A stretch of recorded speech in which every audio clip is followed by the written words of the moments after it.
BBC Urdu کے programme سیربین میں خوش آمدید. ہمارے لندن اسٹوڈیو سے میں ہوں شفیع نقی جامعی. پنجاب میں تعلیمی اداروں کے لیے خصوصی فورس کی تربیت. دہشت گردوں کے حملوں کے خدشے کے بعد اسکول اور کالج کا پیر سے بھی کھلنا غیر یقینی.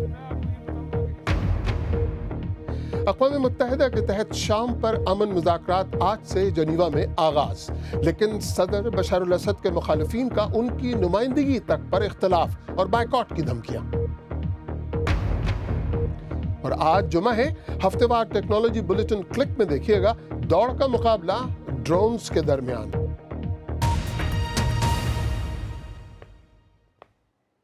پاکستان کے صوبہ پنجاب، سندھ اور وفاقی دارالحکومت اسلام آباد میں سیکیورٹی خدشات کے پیش نظر ہزاروں تعلیمی ادارے بند پڑے ہیں. اس سے پہلے حکومت نے یہ کہا تھا کہ موسم کی شدت کے سبب اسکول بند کیے گئے ہیں. تاہم یہ کہا جا سکتا ہے کہ اسکولوں کی سیکیورٹی کے بارے میں حکومت کی کوئی واضح پالیسی اب تک سامنے نہیں آئی. اسلام آباد سے ہمارے نامہ نگار شہزاد ملک کا جائزہ کہ حکومت کیوں ابہام و تذبذب کا شکار ہے. 10ویں جماعت کی طالبہ ایمن اشر ان ہزاروں طالب علموں میں سے ایک ہیں جو پچھلے ایک ہفتے سے گھر پر ہیں اور وہ اسکول نہیں جا رہے. چارسدہ یونیورسٹی پر شدت پسندوں کے حملے کے بعد سیکیورٹی وجوہات کو بنیاد بنا کر پنجاب اور اسلام آباد میں ہزاروں اسکولوں کو بند کر دیا گیا، جس کی وجہ سے بچوں کی پڑھائی شدید متاثر ہو رہی ہے. ہمارے فائنل ایگزامز مارچ میں ہیں، تو اب ہمیں پتہ نہیں ہے کہ اب اسکول کھلے گا کہ نہیں، کیونکہ اب ہمیں پتہ نہیں ہم کیسے سلیبس کور کریں گے. ان بچوں کے والدین کو بھی گلہ ہے کہ نہ تو حکومت اور نہ ہی اسکول کی انتظامیہ موجودہ حالات پر انہیں اعتماد میں لے رہی ہے. سیدھی طرح بتائیں کہ ہاں جی یہ مسئلے مسائل ہیں ہمارے، اور سب کو ادراک ہے ان چیزوں کا کہ ہاں جی یہ پرابلم چل رہے ہیں اس ملک میں، اور اس وجہ سے اسکول بند ہیں. سیکیورٹی کی صورتحال کو دیکھتے ہوئے پنجاب پولیس کی ایلیٹ فورس کے اہلکار اسکولوں میں تعینات گارڈز کو تربیت دے رہے ہیں. حکومت کا دعویٰ ہے کہ اس ٹریننگ سے شدت پسندوں کے ممکنہ حملوں کو کسی حد تک روکنے میں مدد ملے گی. ان کو ہم نے پالش کر کے اس قابل کرنا ہے کہ یہ 10 سے 15 منٹ تک جو ٹیررسٹ ہیں ان کو یہ انگیج کر سکے. اتنے وقت میں، اس سے بھی انشاءاللہ کم وقت میں فورسز جو ایریا میں موجود ہوں گی انشاءاللہ وہ ان کو رسپانس کریں گی. میں وفاقی دارالحکومت کے ایک اسکول کے باہر کھڑا ہوں. اس وقت یہاں پر ہلچل ہونی چاہیے تھی لیکن سناٹا ہے. اس کی وجہ یہ ہے کہ شدت پسندی کے خدشات کے پیش نظر اس طرح کے سینکڑوں نجی اسکول بند کر دیے گئے ہیں جبکہ سرکاری اسکول کھلے ہیں. تجزیہ کاروں کا کہنا ہے کہ جس طریقے سے یہ اسکول بند کیے گئے ہیں اس سے حکومت کی نیشنل ایکشن پلان پر گرفت پر سوالیہ نشان لگ رہا ہے. ماہرین کا خیال ہے تعلیمی اداروں کی سیکیورٹی کے حوالے سے وفاقی اور صوبائی حکومت ایک پیج پر نہیں ہے. مجھے شدید اختلاف ہے یہ اسکول بند کرنے جو پنجاب میں ہوئے ہیں، اور I'm taking it up with the Punjab government. حکومت کے اس ابہام کی وجہ سے والدین اور بچے بے یقینی کا شکار ہیں. تاہم وہ امید کر رہے ہیں کہ حکومت ایسے اقدامات کرے گی کہ آئندہ اس طرح اسکول بند نہیں کیے جائیں گے. شہزاد ملک، BBC نیوز، اسلام آباد. اور اسی مسئلے پر بات کرنے کے لیے اس وقت ہمارے لاہور اسٹوڈیو سے موجود ہے صوبہ پنجاب کی پولیس کے سابق سربراہ شوکت جاوید. شوکت جاوید صاحب، سیربین میں خوش آمدید. دہشت گردی کے خدشے کے پیش نظر تعلیمی ادارے بند. ہم دشمن کے بچوں کو کیا پڑھاتے ہیں، ہمارے تو اپنے ہی تعلیمی ادارے بند. تو کیا یہ رد عمل درست تھا؟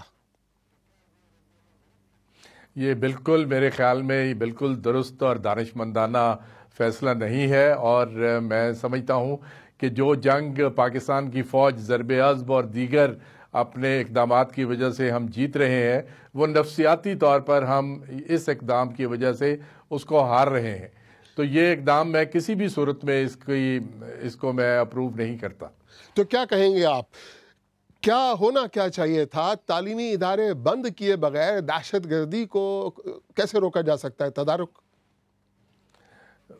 دیکھیں جی، ہمارے پولیس میں کہا جاتا ہے کہ پریونشن کبھی مکمل سلوشن نہیں دیتی کسی بھی مسئلے کا. اٹ از ڈیٹیکشن جو کہ اس کو ختم کرتی ہے یا کرائم کو کم کرنے میں مددگار ثابت ہوتی ہے.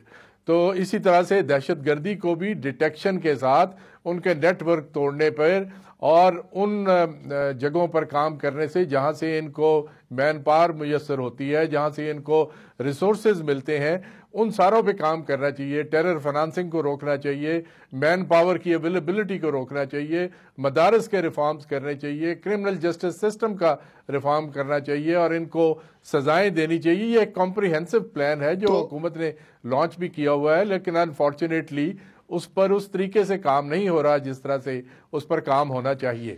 تو کیا کہیں گے شوکت جاوید صاحب، کیا آپ یہ کہنا چاہ رہے ہیں کہ بس اس کا حل یہ ہے کہ تعلیمی اداروں کو بند کر دو، بندش ایک حل ہے، اور جڑ سے اکھاڑ پھینکنا یا جڑوں کو اکھاڑ پھینکنے کا ویژن حکومت کے پاس نہیں ہے؟ میں یہ سمجھتا ہوں کہ یہ ایک کوئی دلیرانہ کام نہیں ہے، اور اس سے بہت غلط میسج جاتا ہے بچوں میں بھی اور عوام میں بھی. اس سے یوں لگتا ہے کہ ہماری حکومت اس کو کنٹرول کرنے کی سکت نہیں رکھتی اور ہم اللہ کے حوالے کیا جا رہا ہے.